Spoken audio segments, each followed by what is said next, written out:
नमस्कार, मी सुहास. प्राईम पॉईंटमध्ये आपलं सगळ्यांचं स्वागत. नगर परिषदांची रणधुमाळी ही आता जोरदार सुरू झालेली आहे. आज अर्ज मागे घेण्याची शेवटची तारीख होती, त्यामुळे त्याकडे देखील सगळ्यांचे डोळे लागलेले होते की कोण अर्ज मागे घेत आहे, काय समीकरणं जुळतायत त्या पद्धतीने. आणि गावागावामध्ये जर आपण एक चक्कर मारली तर अक्षरशः गावागावांमध्ये वेगवेगळ्या आघाड्या, वेगवेगळ्या युत्या या आपल्याला बघायला मिळत आहेत. गावागावातलं राजकारण आता तापलेलं आपल्याला बघायला मिळत आहे. आणि अशातच आज आपण जो विचार करणार आहोत तो कागल, कोल्हापूरमधला कागल हा जो मतदारसंघ आहे, या मतदारसंघाविषयी आज आपण थोडं जाणून घेणार आहोत. कारण खूप इंटरेस्टिंग मतदारसंघ आहे हा. कागलला कोल्हापुरातल्या राजकारणातलं विद्यापीठ असं म्हटलं जातं. याचं कारण असं आहे की कुठल्याही निवडणुका असू देत, कागलमध्ये दर निवडणुकीमध्ये वेगळी समीकरणं किंवा वेगळ्या युत्या, आघाड्या या आपल्याला बघायला मिळतात. अशीच एक अनपेक्षित युती ही कागलमध्ये नगर परिषदेच्या निवडणुकीच्या निमित्ताने तयार झालेली आपल्याला बघायला मिळते. नगर परिषदेच्या आणि नगरपालिकेच्या या निवडणुकीसाठी एकमेकांचे कट्टर विरोधक असणारे समरजित घाटगे आणि हसन मुश्रीफ हे एकत्र आलेत. यांची युती झालेली आहे. आणि म्हणूनच आज कागलमध्ये सुद्धा, नुसतं कागल नाही, कोल्हापूरमध्ये सुद्धा या युतीकडे बघून आश्चर्य व्यक्त केलं जात आहे की एकेकाळचे कट्टर एकमेकांचे विरोधक हे एकत्र कसे आलेले आहेत. परंतु असं म्हटलं जात आहे की मुख्यमंत्र्यांच्या वरदहस्तानी ही युती झाल्याचं बोललं जात आहे किंवा तशी चर्चा देखील आहे. आता मी जसं म्हटलं की अगदी कालपर्यंत हे एकमेकांचे शत्रू होते आणि आता ते एकत्र आलेले आहे. यामागे फडणवीसांचं नेमकं गणित काय आहे, फडणवीसांचं कॅल्क्युलेशन काय आहे? ही युती केवळ नगर परिषदेपुरती, नगरपालिकेपुरती मर्यादित आहे की येणाऱ्या एकूणच सहकार निवडणुकीसाठी मतांची काही गणितं यामधनं जुळवली जाणार आहेत, हे बघणं सुद्धा फार महत्त्वाचं आहे. म्हणून या व्हिडिओतनं आपण कागलचं हे सगळं राजकारण समजून घेण्याचा प्रयत्न करणार आहोत. मी देखील जेव्हा या सगळ्याचा अभ्यास करत होतो, मला सुद्धा म्हणजे आपली मती गुंग होते की कशा पद्धतीने किती गुंतागुंत या सगळ्यामध्ये आपल्याला बघायला मिळते. असो, तर मी जसं म्हटलं की कालपर्यंत एकमेकांचे शत्रू असणारे समरजित घाटगे आणि हसन मुश्रीफ हे एकत्र आलेले आहेत, यांच्यामध्ये युती झालेलं आहे. आता ही होत असताना थोडंसं आपल्याला कागलचं राजकारण जे आहे हेही समजून घ्यावं लागतं. कागल हा मतदारसंघ जो आहे की ज्याच्यामध्ये आपण जर का खूप आधी गेलो, थोडंसं आधी गेलो, तर आपल्याला कळेल की दोन गटामध्ये कायमच कागलमध्ये हे आपल्याला लढाई बघायला मिळालेली आहे. ती दोन गट म्हटलं तर मग ते कुठले, तर एक सदाशिवराव मंडलिकांचा एक गट आणि विक्रमसिंग राजे, या दोन गटामध्ये कायम कागलमध्ये लढत आपल्याला बघायला मिळालेली आहे. पण त्यांच्या पश्चात नंतर मग या 2 से 4 गट झाले. या 4 गटांमध्ये मग एक हसन मुश्रीफ गट आहे, संजय मंडलिक यांचा एक गट येतो, समरजित घाटगे यांचा राजे गट येतो आणि मग संजय घाटगे यांचा देखील एक गट त्याच्यामध्ये येतोय. आता यातले 2 गट जे आहेत ते म्हणजे असं म्हणतात की कागलमध्ये या 4 गटापैकी कुठलेही 2 गट हे एकत्र आल्याशिवाय तिथली सत्तेची गणितं ही जुळत नाहीत. आणि त्याचा अनुभव हा हसन मुश्रीफांना मागच्या विधानसभेच्या निवडणुकीमध्ये सुद्धा आलेला आहे. म्हणजे त्याच्यामध्ये संजय मंडलिक आणि संजय घाटगे यांनी हसन मुश्रीफांना एक युती धर्म म्हणून मदत केली, सहकार्य केलं आणि त्यातून मग हसन मुश्रीफ यांना निसटता विजय जो आहे तो प्राप्त झालेला आहे. पण आता मधल्या काळामध्ये बरंच सगळं आपण म्हणतो पुलाखालनं पाणी वाहून गेलेलं आहे. त्यामुळे यावेळी सुद्धा कागलमध्ये काही वेगळी समीकरणं ही नक्की जुळणार असं कागलकरांना सुद्धा वाटत होतं.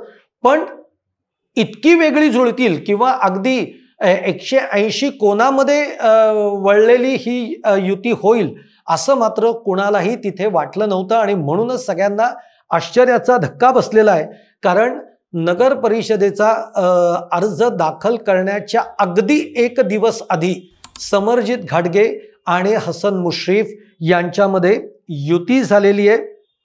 आता ती युती जसं मी म्हटलं तसं मुख्यमंत्र्यांच्या हस्तक्षेपामुळे किंवा मुख्यमंत्र्यांच्या इच्छेमुळे ही युती घडून येते, पण एकमेकांना पाण्यात पाहणारे, एकमेकांना राजकीय दृष्ट्या संपवू पाहणारे हे जे नेते आहेत ते कागलमध्ये एकत्र येताना आपल्याला बघायला मिळत आहेत. हा त्यातला सगळ्यात खूप इंटरेस्टिंग भाग आपण बघतोय. आता का हे दोन, जेव्हा मी म्हटलं ना, जेव्हा मुख्यमंत्र्यांच्या मुळे या दोघांची युती होतीये, त्याच्या मागे मग बरीच कारणं निश्चित असणार, बरेच पुढचे आडाखे सुद्धा असणार आहेत. पण आत्तापर्यंत कोल्हापुरातला असेल, कागलमधलं, कोल्हापूर जिल्ह्यातलंच म्हणूयात आपण, कोल्हापुरातला सहकार असेल किंवा स्थानिक स्वराज्य संस्था असतील, जिल्हा बँक, गोकुळ दूध संघ, सहकारी बँका किंवा बाजार समित्या, या सगळ्यावरचं जे राजकारण आहे किंवा या सगळ्यावर जी काही यातली जी सूत्र आहेत ती कुठून हलत होती, तर ती कागलमधनं हलत होती. तर ती अर्थात हसन मुश्रीफ यांच्या हातामध्ये किंवा कागलच्या हातामध्ये ही सगळी सूत्र होती. आणि या वर्चस्वाला गेल्या 5 ते 7 वर्षामध्ये कुणीही धक्का लावू शकलेलं नाही. पण मुख्यमंत्री देवेंद्र फडणवीस यांचं सरकार जेव्हा पुन्हा सत्तेमध्ये आलं तेव्हा अगदी या कागलच्या शेजारीच असणाऱ्या मतदारसंघामधून प्रकाश आबिटकरांना मुख्यमंत्र्यांनी पालकमंत्री पदाची त्यांच्या गळ्यामध्ये माळ टाकली, किंवा आपण असं म्हणूयात आबिटकरांना पालकमंत्री पदाची लॉटरी लागली. आणि एकूणच हसन मुश्रीफ यांच्या वर्चस्वाला पहिल्यांदा एक आव्हान तिथे तयार झालं किंवा उभं राहिलं असं आपण म्हणूयात. आता इतकं सगळं म्हणजे मी जे मगाशी म्हटलं की बाजार समित्या असतील, सहकार संस्था असतील किंवा गोकुळ दूध संघ, या सगळ्यावर कागलमधनं सूत्र हलत होती. आणि या सगळ्याला हलत असताना आज कागलकडे पालकमंत्री पद हवं अशी कागलकरांची इच्छा होती, पण ते मिळालं नाही आणि ते आबिटकरांकडे गेलं. याची खंत ही जशी हसन मुश्रीफांना आहे तशी ती कागलकरांना सुद्धा आहे. आता समरजित घाटगे जे आहेत, हे समरजित घाटगे हे शरद पवार गटाकडून त्यांनी निवडणूक लढवली आहे, परंतु फडणवीसांना ते आपले मार्गदर्शक मानत आलेले आहेत. आणि म्हणूनच आपण बघतोय की आता ही गणित का जुळवू पाहतायत, तर समरजित घाटगे यांचा जो गट आहे, राजे गट जो आहे, या गटातील कार्यकर्ते आहेत, यांना आता कुठेतरी सत्तेची ऊब मिळाली पाहिजे किंवा ती आवश्यक आहे. त्यामुळे सुद्धा अशा पद्धतीचा प्रयोग होणं हे गरजेचं होतं. आणि त्यानुसार पुन्हा एक शाहू समूह जो आहे, तो समूहाची जी घौडदौड आहे ती सातत्याने चालू राहावी, ही सुद्धा एक त्यामागची गरज आहे. आणि म्हणून आपण बघतोय की शरद पवार गटातनं निवडणूक लढवणारे समरजित घाटगे जे आपले मार्गदर्शक म्हणून फडणवीसांना मानतात. आणि आता ही युती घडवण्यामध्ये जसं मी म्हटलं तसं फडणवीसांचा हात आहे. आणि त्याची गरज काय आहे, तर ती आपण आता समरजित घाटगेंच्या बाबतीतली एक गरज ती बघितलेली आहे. आता याच्यामध्ये दुसरा एक मुद्दा आहे हसन मुश्रीफांच्या बाबतीमध्ये सुद्धा. आता हसन मुश्रीफांच्या बाबतीमध्ये व्हायचं काय की आता सध्या कोल्हापूरमध्ये एकनाथ शिंदे सेनेचं देखील एक प्राबल्य वाढतंय, तिथं त्यांचाही जोर वाढतोय. काँग्रेसचा तर मुळामध्ये आहेच बंटी पाटलांचा. आणि कोणत्याही गोष्टीत मदत घेताना बंटी पाटलांकडनं ही हसन मुश्रीफांना एक अडचण तयार व्हायची.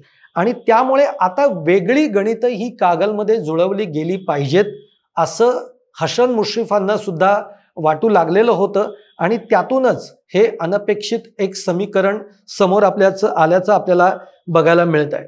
आता या नव्या समीकरणातून काय साध्य होणार आहे, तर एक मुळामध्ये त्यांच्या स्वतःची, त्यांच्या पक्षाची, म्हणजे मुश्रीफांना स्वतःला, त्यांच्या पक्षाला आणि एकूण जे मित्र पक्ष आहेत यांची सगळ्यांचीच गणितं याच्यातनं जुळताना हे आपल्याला बघायला मिळणार आहे. आणि त्यामुळेच वरिष्ठांच्या मर्जीतून ही सगळी युती घडवण्यात आलेली आहे. आता नेमकं याच्यातनं साध्य काय काय होणार आहे तेही आपण आधी बघूयात.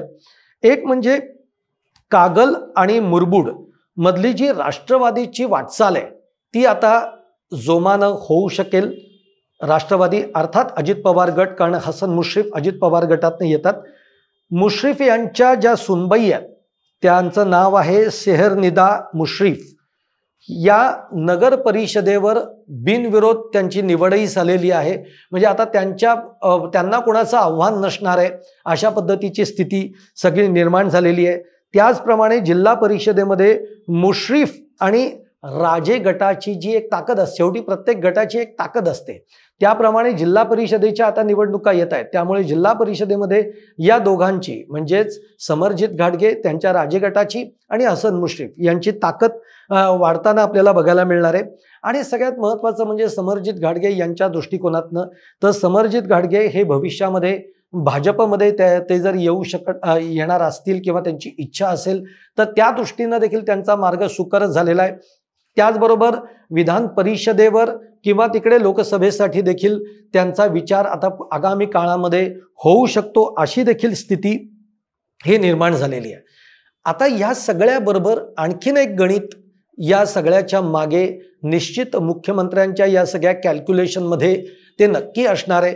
जसं मी आता तुम्हाला म्हणालो की कोल्हापूरमध्ये आता शिंदे सेना ही हळूहळू वाढतीये आणि सध्या आपण महाराष्ट्रातलं राजकारण बघितलं किंवा देवेंद्र फडणवीस एकनाथ शिंदे यांच्यातलं सध्या जर का बिघडलेलं गणित बघितलं तर कोल्हापूरमध्ये आता जी काही शिंदे सेनेची हळूहळू जी तिकडची ताकद वाढत चाललेली आहे किंवा ती रोखण्यासाठी म्हणण्यापेक्षा आगामी काळामध्ये तुम्हाला राष्ट्रवादी अजित पवार गट आणि भाजप विरुद्ध शिंदे सेना असा देखील संघर्ष हा कोल्हापूरमध्ये आगामी काळात उभा राहिलेला सुद्धा आपल्याला बघायला मिळू शकतो. त्यामुळे कागलमध्ये एकूणच सध्या खूप इंटरेस्टिंगली राजकारण सुरू आहे. त्यातून समरजित घाटगे आणि हसन मुश्रीफ यांच्या युतीने सगळ्यांचे डोळे विस्फारलेले आहेत. त्यामुळे येणाऱ्या नगर परिषदेकडे आता कागलच्या नगर परिषदेकडे सगळ्यांचे डोळे लागलेले आहेत आणि एकूण या दोघांच्या युतीमुळे कोल्हापूर जिल्ह्यातलं राजकारण कसं ढवळून निघणार आहे हे बघणं सुद्धा खूप इंटरेस्टिंग राहणार आहे. तुम्हाला माझा हा व्हिडिओ आवडला तर तो लाईक करा, शेअर करा आणि आमचं चॅनल अर्थातच सबस्क्राईब करायला विसरू नका. धन्यवाद.